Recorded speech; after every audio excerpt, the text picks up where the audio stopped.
So we're going to start off this test drive with a bit of a hot take. The Dodge Hornet is to this segment that the Porsche Macan is to the luxury compact crossover segment. And it's mostly because it's all about the performance.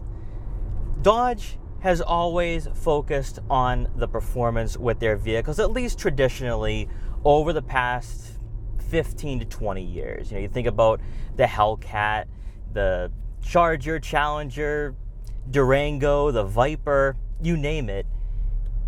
Everything is about performance and what they can give you at a relatively affordable price point. That's why the Challenger and Charger have been really one of the most successful muscle cars in the modern era. But now we're in a new world when it comes to what Dodge is all about. And the Hornet is trying to recapture or capture people who are in the crossover market looking for performance rather than luxury. Now, everyone wants to say that this vehicle goes head-to-head with the Kona N or even the Mazda CX-30 Turbo. There's a few things to consider about that, because the Kona N is about 11 inches shorter and rather thinner when it comes to its dimensions. But then the CX-30 takes more of a luxurious approach to this segment. Even though the Turbo, very quick, and the handling is sharp, it's not trying to be a performance crossover in its price point. Whereas the Hornet, it's called the Hornet GT. You kind of get that feeling that it's going to give you some engagement behind the wheel. And that is something that I really want to experience here with this crossover, because I have a feeling this is going to be quite the enjoyable driving experience for a vehicle that's priced in a market where you don't get that type of engagement. You don't get that type of feeling behind the wheel. And I'm just hoping, I'm keeping my fingers crossed, that Dodge did this vehicle right, or along with Alfa Romeo, they made sure they gave this vehicle a DNA that we all expect it to have. So since I'm stuck in traffic, let's talk about the vision that you have here to work with behind the wheel of the Hornet. So you do have a decently sized window. The A-pillars are rather aggressive, so keep that in mind. That will create a bit of a blind spot when you are approaching intersections. And then looking out back, because you do have more of a hatchback design to this vehicle, and with the headrest in the way, it does create a bit of a blind spot when you are looking directly behind you. And I think a lot of it is because this vehicle, even though it is considered a crossover, has that ground clearance, it's actually a hatchback in all reality. Now, we're going to be mostly focusing on sport mode today, because that's what this vehicle, at least, is being marketed as. It's a sports crossover. So let's see if it has the passion, the soul, the muscle to really change up and shake up this segment. Pretty strong brakes, even though we don't have the Brembos on today. The handling is fun.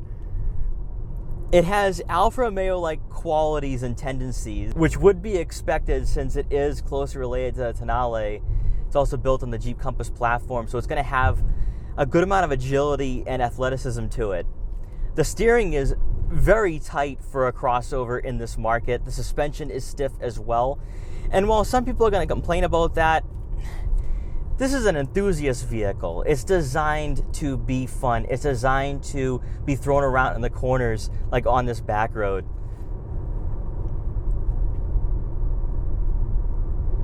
Now, what I will say though is that there is a decent amount of body roll. You don't feel too connected to the road at all. And of course, with this being a vehicle that should be Dodge's highest volume seller, I would expect it to lean more towards the pedestrian side of things. It's not going to be an all-out track monster. I would like to experience the RT at some point in the future just to get an idea of what this vehicle is like and what it's offering. But in the first 10 minutes, I'm actually rather captivated because it's intriguing. A lot of vehicles in this market are going to have either naturally aspirated 4-cylinders or really underpowered turbocharged 4-cylinders with a suspension and also transmission that's not going to be all that engaging. Now, the Hornet does have a ZF 9-speed automatic, which I wish it had the ZF 8-speed. If it had the ZF 8-speed, it would be a completely different story. Also, we're missing those aluminum paddle shifters, but I have a feeling the reason why that was done, I don't think anyone would buy the Tenale if Dodge gave you that, because this is a vehicle that's begging you to have some fun. It's begging you to get a bit frisky behind the wheel. Now, one thing I do notice though is that it's definitely front-wheel drive biased, especially when you do take sharper corners. You kind of feel the steering a bit, where it does oversteer, and I don't know, I mean, it just kind of reminds me of a lifted hatchback. It kind of reminds me of what I have with the Volkswagen GTI, and I can't help but smile. I just wish, though, that Dodge gave us those aluminum paddle shifters just to enjoy this transmission just a bit more. But it always seems to be on edge, which I'm not against either. I think what the Hornet is giving you is a vehicle that's more of a maybe fuel efficient, trimmed down, athletic muscle crossover. This is all word salad at this point, but it's a vehicle that I think you can have a lot of fun while also still getting a decent fuel economy. Now, since we don't have the 20-inch wheels, the 18s do the job. I don't really feel a lot of bumps or imperfections as much. Also, ride quality really isn't that bad. However, if you are somebody that wants a luxurious driving experience, you're not going to get that with the Hornet. That's not what this vehicle has been designed and engineered to do. It's supposed to be a fun vehicle, a hatchback-like crossover that gives you a fun experience without paying $45,000 or $50,000. Now, in sport mode, the ZF 9-speed does the job. It's not going to be as quick shifting as the ZF 8-speed, but I'm not going to be complaining here, especially since this isn't the really performance version of what the Hornet is going to offer. It's also not going to be clunky like a dual clutch, so keep all that in mind. But this is a way to get buyers into the brand that maybe weren't looking at Dodge in the past, because Dodge didn't have a vehicle in this price range and market. And actually, I kind of wish and really could have hoped that we saw this kind of coexist with the Challenger, Charger, and Durango, and see what Dodge is capable of with a lineup that gives you an entry point into a performance market.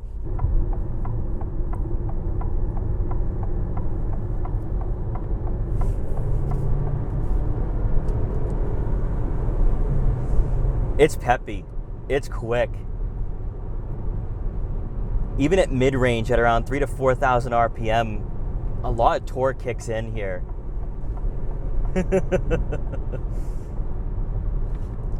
295 pound-feet of torque, 268 horsepower.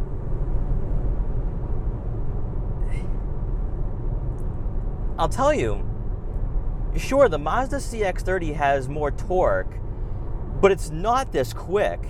I mean, 0 to 60 times are pretty much identical, but what I'm experiencing in the real world, this is pretty impressive. Check that out. ZR1.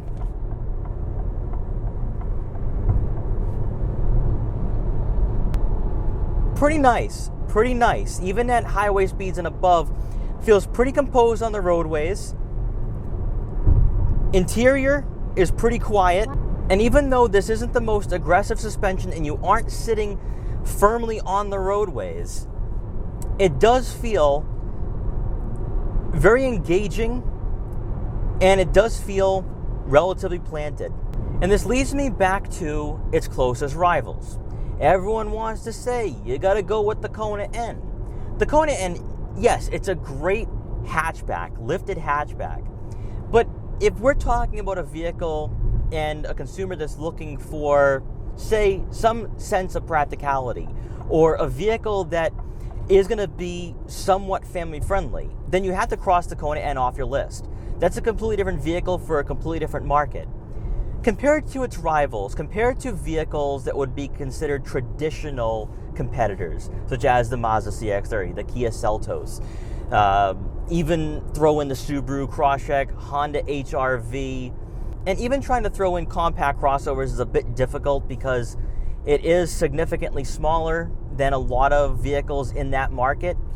But also, practicality-wise, it's just not going to match up with a Honda CR-V or Toyota RAV4. So this has to be a vehicle that's strictly cross-shopped with special competitors like the CX-30 or even a Nissan Rogue Sport. But again, that leads me back to the fact that a lot of vehicles in this segment don't have that great of a transmission. Sure, we can complain about how the fact that, oh, we need a ZF 8-speed. But a ZF 9-speed compared to a CVT or compared to some of the 6-speed automatics out there, I mean, I'd have to lean more towards the Hornet with the ZF 9-speed.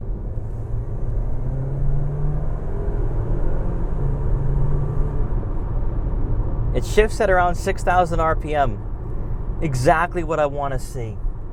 This doesn't feel like a fake sporty crossover. A lot of vehicles, when it comes to sport mode, it does feel very cheap in a way. It does feel as though you're not getting an authentic experience when it comes to the performance. Whereas the Hornet isn't trying to be something it's not. And I think a lot of that is because it is closely related to the Alfa Romeo Tonale. And I understand some people are going to roll their eyes at that. But when you're looking at a vehicle at around $30,000 to $40,000, this is actually not that bad of a value, especially where a lot of even hatchbacks in this price range are a little bit lackluster, unless you go with a Honda Civic Si or even a Mazda 3 Turbo. But with Mazda, you're not necessarily getting the sportiest suspensions. So your options are very limited. And that's why I think the Hornet could do very well. I know some people are going to say, oh, this is a modern iteration of the Dodge Dart. I think that's a bit of a stretch. I think this is something a bit more. And that kind of leads me into the fact that there might be some redundancy within the Dodge, Alfa Romeo, and Stellantis product line. Because this does feel like a trimmed down Maserati Grecale to a certain degree. And I do think, though, depending on how you look at it, this is what's been lacking in this market, especially at around $30,000 to $40,000. My verdict here is this is one of those crossovers that you need to test drive for yourself. You need to spend some time with it, check it out, experience it, get an idea of what you're looking for, because for a well-equipped model, especially one where you do get the Alcantara seats, that could go a long way. I know that you do miss out on the moonroof and also the ventilated seats with that package, but if you're looking for something that really gets in touch with your enthusiast side, then you're going to want to go with that. But even for a Hornet that we have today, and the way this model has been equipped and spec'd out, I actually really like what this vehicle is offering. So guys, thank you so much for watching this video. Please like, comment, share, and subscribe for more. Also make sure to follow me on Instagram at Boston Autoblog so you can see what I'm up to and what vehicles I'll be featuring in the future. And I will see you guys next time.